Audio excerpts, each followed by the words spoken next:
gimana kawa-kawa aman? Kembali lagi bersama Minho yang pastinya selalu standby menemani kegabutan Anda semua. Gimana, kalian masih kangen gak intro House of Movie yang begini? Ya, di video kali ini Minho akan ngewadul alur cerita film yang dapat membuat IQ Anda naik 47% berjudul Gerakan Ilahi. Yo, tanpa banyak spoiler di awal, karena Minho ada jadwal ngusep. Seperti biasa sebelum lanjut, siapin kopi bagi yang ngopi, siapin teh bagi yang ngeteh. Yang suka kawa-kawa, cek selalu stok di kulkas Anda. Tanpa berlama-lama lagi, jangan lupa berkisah pada tahun 1988, di mana seorang anak laki-laki bekerja di sebuah rumah orang kaya yang terkenal di kota Busan. Anak ini bernama Guiso. Di tempat ini juga ada banyak anak sebaya Guiso yang berlatih bermain Go. 한 칸 벌리는 게 네가 뭘 한다고. Scene berpindah ke dalam rumah, diperlihatkan si Eteh cantik. Ia adalah kakaknya Guiso yang bernama Suyon. Dia juga bekerja di sana karena mereka anak yatim piatu. Mereka berdua bekerja keras untuk menghidupi kebutuhannya. Ternyata mereka berdua bekerja di seorang tokoh terkenal, yaitu pemain Go profesional. Ia bernama Hwang Duk. Dia juga membuka pelatihan Go di rumahnya. Di saat Suyon sedang beres-beres, Hwang menghampirinya, lalu ia menawari Suyon. "Maukah adikmu kursus Go di tempatku?" Dengan senang hati Suyon menerimanya. Namun ternyata ada syaratnya, Suyon harus bekerja di sini setiap hari. Hwang yang mempunyai otak pedofil menyuruh Suyon untuk duduk di sampingnya. 이리 와 앉아. 동생 장래 얘기하는데. Di sisi lain, Guiso yang mempunyai kepo tingkat akut yang penasaran kenapa kakaknya lama sekali di dalam ruangan Hwang, lantas ia mengecek dan noong dari jendela. Kejadian itu sepintas dilihat oleh Guiso, akan tetapi Guiso tidak begitu jelas tahu kejadian sebenarnya. Kemudian, dia menemui Hwang dan menantang Hwang untuk bermain Go. Saat di tengah permainan dan hampir mengalahkan Hwang, dia terkejut melihat kancing baju kakaknya tergeletak di karpet.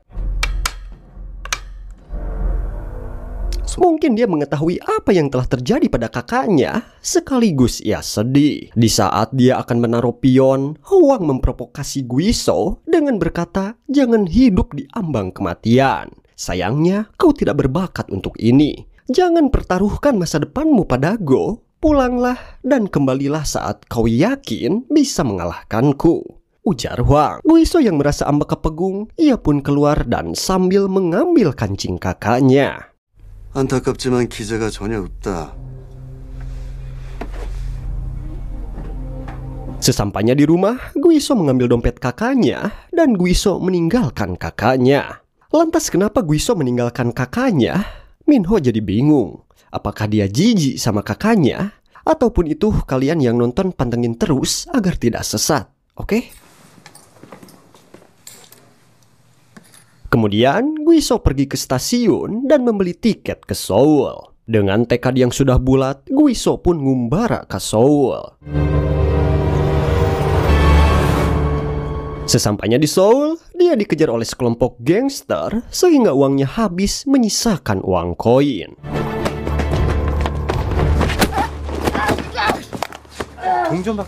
Keesokan harinya, Guiso mengunjungi klub Go 88 dengan uang koin yang tersisa 10 sen. Guiso menantang bermain orang-orang di sana. Di luar Nurul, Guiso sangat hebat dan jenius sehingga Guiso mengalahkan si Paman Sulah. 야, 재주 있다. 응? 재주 있어. Saat dia bisa mengalahkan si Paman Sulah, satu persatu orang di sana secara bergantian bermain dengan Guiso, tapi mereka semua kalah sehingga uang Guiso yang asalnya 10 sen sekarang menjadi banyak.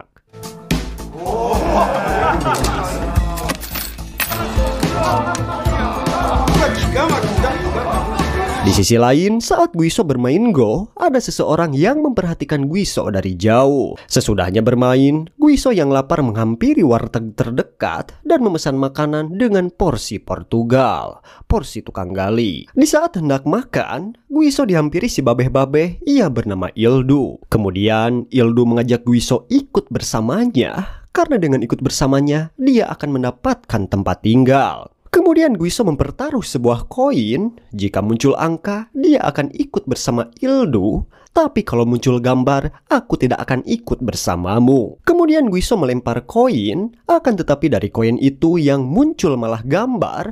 Lalu Ildu berkata, mungkin ini bukan takdir. Saat Ildu mau pergi, Guiso malah mengikutinya. 인연이 안 닿네. 안 믿습니다. Dasar bocil labil. Kemudian Ildu tiba di tempat sahabatnya. Ildu memperkenalkan Guiso kepada temannya. Dia adalah bocil jenius pemain Go yang tak terkalahkan. Kemudian mereka naik ke atas bukit, dan di sana ada beberapa bangunan sebuah kuil, dan Guiso kemudian dilatih oleh Ildu agar lebih hebat dan lebih jenius. 장구 끝에 악수 둔다. Guiso mulai berlatih. Di awal, Guiso kesulitan karena dia disuruh untuk mengingat strategi dan harus menulis ulang strategi hanya diberi waktu 5 detik. Berhari-hari, Guiso digecek berlatih. Lalu Ildu melatih Guiso dengan cara dikurung di ruangan. Ildu mengatakan pada Guiso untuk bermain dalam pikiran tanpa melihat papan permainan. Di sini, Guiso diuji mental, tekad, dan konsentrasi yang tinggi. Ildu menyuruh Guiso melangkah lebih cepat dan lebih cepat lagi. Guiso hampir menyerah, tapi di sisi lain dia mengingat kembali kejadian yang telah dilakukan oleh Wangdu kepada kakaknya. Ia bertekad, aku tidak akan menarik kembali kata-kataku karena itulah jalan ninjaku untuk balas dendam. 17에 2. 현수도 못 봐? 다시. 빨리.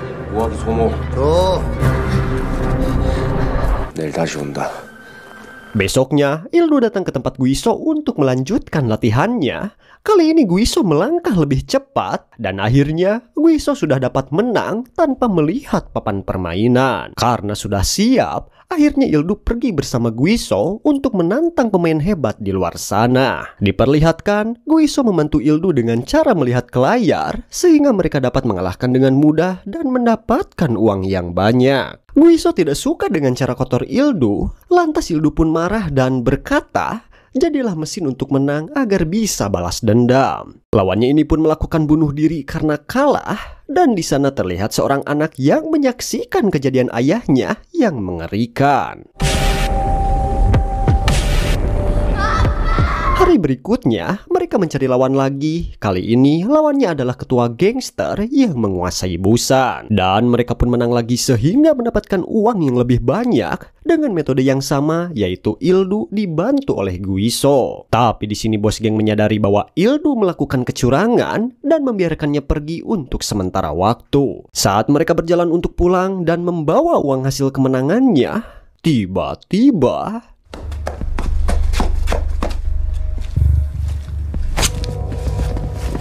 ya, mereka dihadang dan dikejar oleh anak buah bos G. Ildu yang mencoba melawan harus kojor di tempat karena luka tusukan.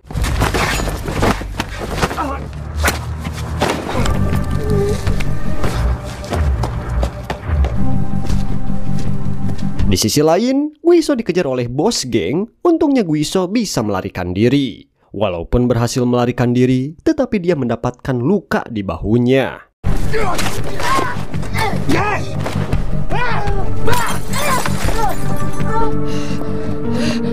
Singkat cerita, beberapa tahun berlalu terlihat Guiso sudah pemuda dan ia sedang tapa di Gunung Myoboku. Semenjak meninggalnya guru Ildu, Guiso melanjutkan latihannya dengan metode yang berbeda.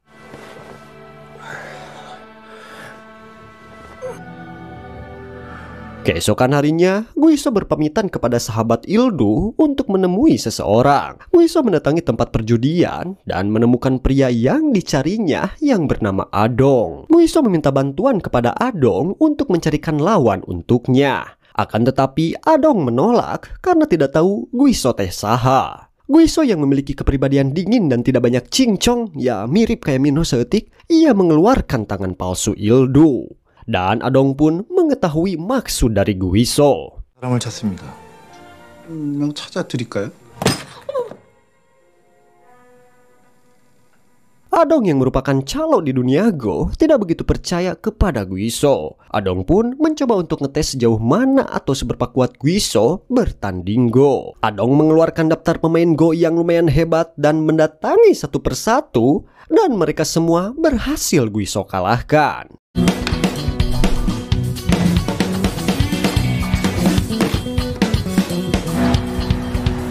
Malam harinya, Adong yang senang dengan keuntungan yang besar, ia juga menghitung berapa uang yang Guiso kumpulkan. Tak lama kemudian, Guiso memberikan koran kepada Adong. Adong yang kaget, apakah benar kau ingin bermain bersama Hwangduk? Hwangduk adalah legenda Go sekaligus tak terkalahkan. 그러니까 이제 시작해야지. 너 프로랑도 두게? Esok paginya, mereka pergi ke suatu tempat dan tentunya dia juga pemain Go. Pria ini juga mampu melihat masa lalu seseorang yang sering kita sebut dengan dukun. Di sana terlihat tangan Ildu. Ternyata Ildu kehilangan tangan saat kalah taruh dengan si dukun. Guiso yang atel ingin menumbangkan si dukun, lantas ia menantang si dukun. Dukun itu pun setuju, tetapi dia tidak menerima uang taruh dan hanya menerima tangan yang kalah. 복채는 돈으로 안 받는 거 알지? 빈놈은 알아서 자르자고.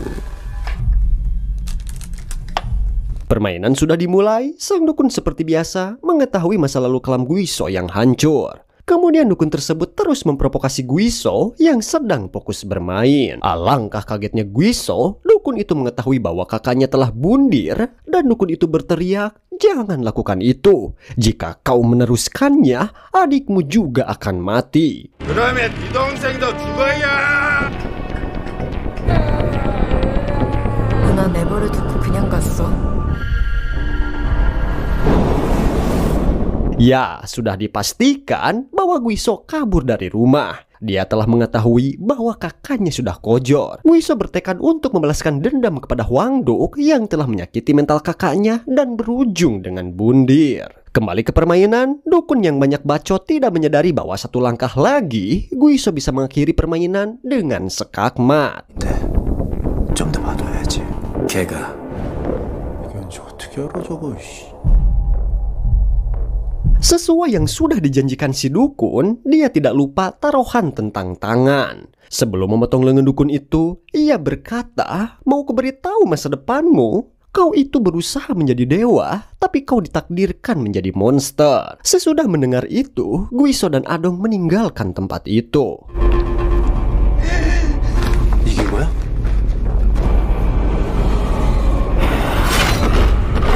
Scene berpindah di tempat lain, sahabat Ildu didatangi oleh seorang pria. Dia adalah anak laki-laki dari pemain yang bunuh diri setelah kalah dari Ildu dan Guiso. Pria itu bernama Loner. Ia datang ke tempat sahabat Ildu untuk membalaskan kematian ayahnya. Loner bertanya di mana Ildu sekarang. Tapi temannya Ildu bilang dia sudah meninggal dan Guiso sudah pergi. Saat Loner mendengar alibi itu, dia langsung menusuk. 모릅니다. 이만 나가주세요. Loner mengajak sahabat Ildu bermain Go. Papan itu sudah dimodifikasi. Papan itu bisa mengeluarkan cairan kimia. Permainan Go kali ini agak berbeda dari sebelumnya. Peraturan bermain kali ini, siapa cepat atau dapat memakan pion atau baduk dan menaruh pion itu di sebuah timbangan, maka akan menekan tombol cairan kimia. Dan permainan pun dimulai.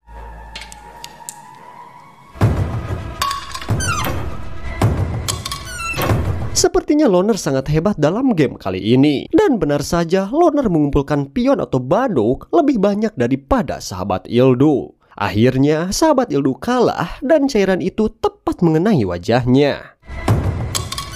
엄마도 많겠죠?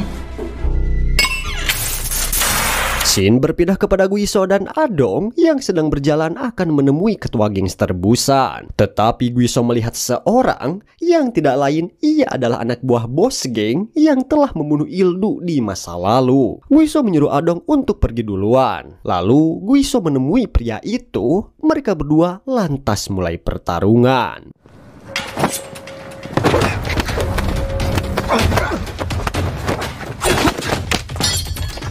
Tapi kali ini Guiso bisa mengatasi dan ngageseng bebenguknya ke tembok. Guiso sangat mahir dalam pertarungan hingga akhirnya orang itu kalah dan melarikan diri.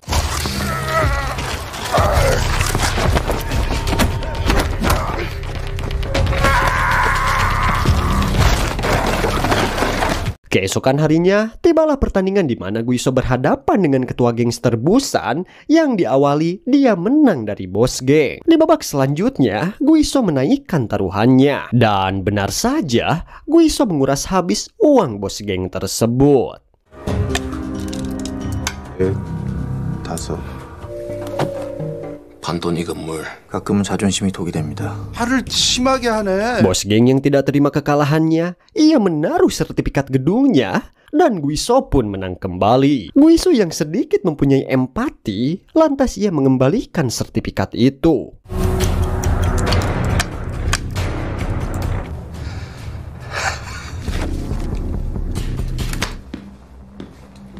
Pada malam harinya, lalu bos geng menantang pertarungan di sebuah rel kereta api dan taruhannya adalah nyawa.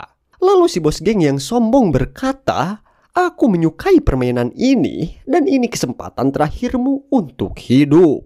삶에 대한 애착은 크게 없어 보이고. 가자고. Detik-detik kereta mendekat dan akhirnya bisa dipastikan Guiso menangkan pertandingan. Tiba-tiba 잠깐 말씀하라 새끼야. 두려우면 두렵다고 말해.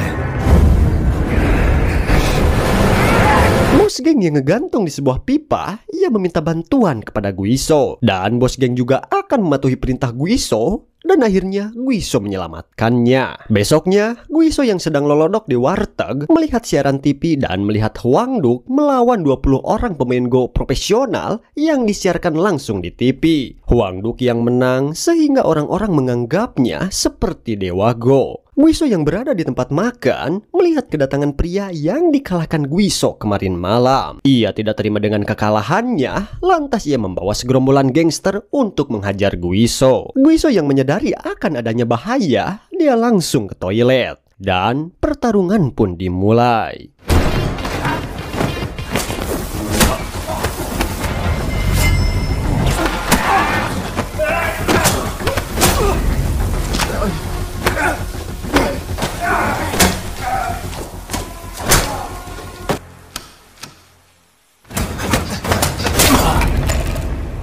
Sesudah mengalahkan pion-pion, besoknya ketua gangster yang sudah bekerja sama dengan Guiso datang di acara jumpa fans Hwang Duk. Tapi bos geng diusir oleh si Eteh cantik yang ternyata dia adalah anak Hwang Duk. Saat anak Hwang Duk beres dari acara jumpa fans dan hendak akan pulang, tiba-tiba...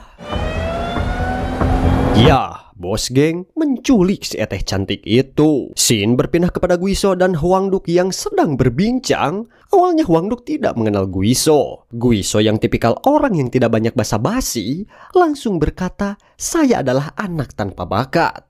누구니 너? 기재가 전혀 없던 아이. Dan Hwang Duk langsung tahu dia adalah Guiso. Tak lupa juga Guiso memuji putrinya.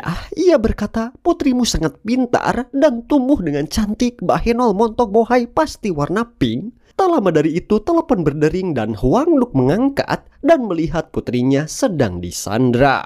Dan Guiso berkata, "Ini peraturannya, satu pertandingan dengan hidupmu sebagai taruhan. Jika Hwang Duk menolak, putri tercintanya akan kojor." 때없는 장난하지 마라. 너 같은 새끼 100명 깐다. 만약 거부하면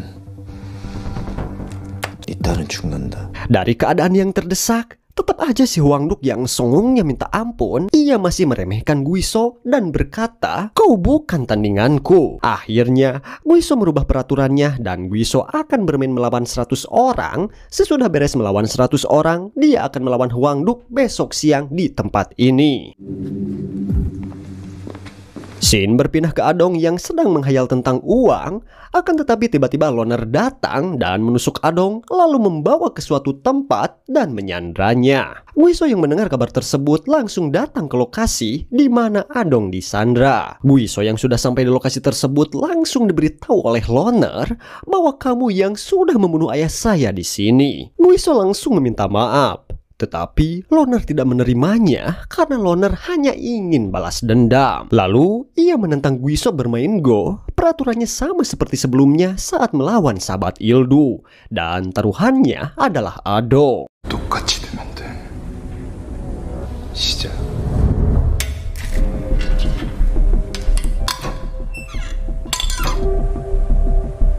Langkah demi langkah Guiso meladeni Loner, sehingga akhirnya Loner sangat yakin bahwa dia akan menang. Tapi ternyata pion atau baduk terakhir tidak dapat menyentuh tombol tersebut dan permainan berakhir seri.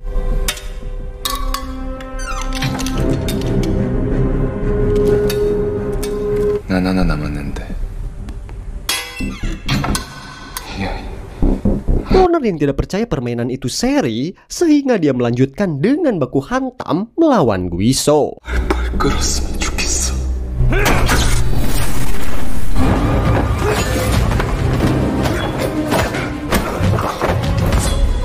Di pertarungan itu, Guiso mendapatkan tusukan, tapi Guiso masih kuat bertarung hingga akhirnya kotak yang di atas itu jatuh dan sepertinya mengenai Loner.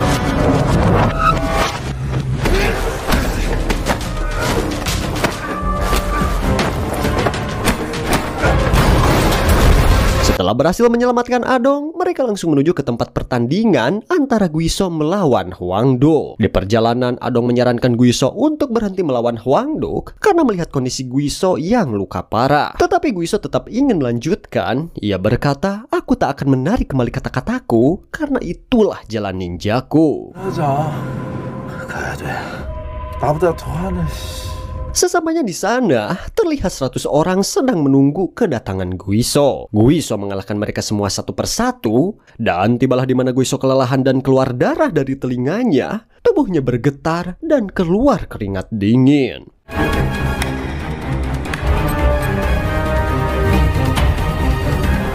Dengan keadaan yang genting begini, Guiso mengeluarkan seluruh kemampuannya, dan akhirnya Guiso bisa mengalahkan mereka semua.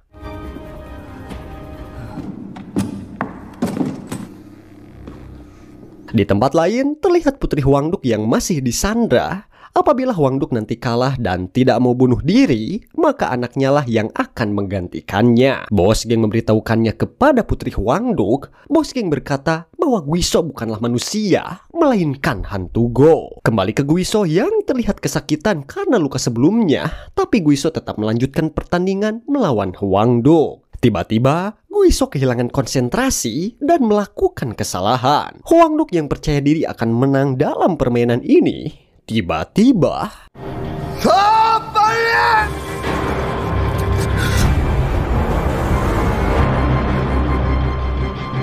더 빨리, 더 빨리. Guiso mengingat kembali masa kelamnya, hingga akhirnya Guiso membuka dompet milik kakaknya. Di sana terdapat kancing baju milik kakaknya untuk digunakan sebagai langkah terakhir untuk mengakhiri permainan ini. 단수, 이걸 이기뿐해. 기억해. 억지로라도 기억해봐. 네가 무슨 내기였는지 기억나지? 너하고 네 딸 어디를 택할지. Ya, sesudah mengalahkan Hwangduk, Guiso meninggalkan tempat itu. Di sisi lain, Putri Hwang yang bersama bos geng memberitahu bahwa ayahnya sudah kalah dan bos geng tidak jadi untuk membunuh putrinya. 저승길 노자동 하라고. 귀신 새끼. Kembali ke Hwangduk, alangkah kagetnya Hwangduk saat melihat baduk atau pion yang terakhir Guiso taruh di papan Go membentuk sebuah kata yang artinya matilah. Edan, bisa gitu ya guys?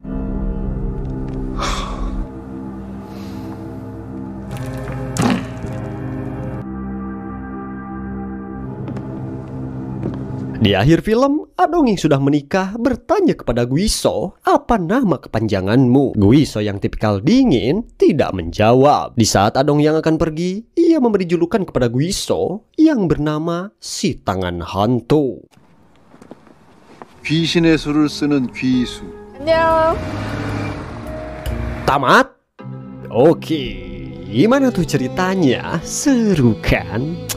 Ya, mungkin itu saja yang dapat Minho sampaikan. Buat yang baru gabung, jangan lupa subscribe, like, dan komen agar Minho lebih semangat membuat video-video seru lainnya. Saya Minho, sampai ketemu di alur cerita film selanjutnya.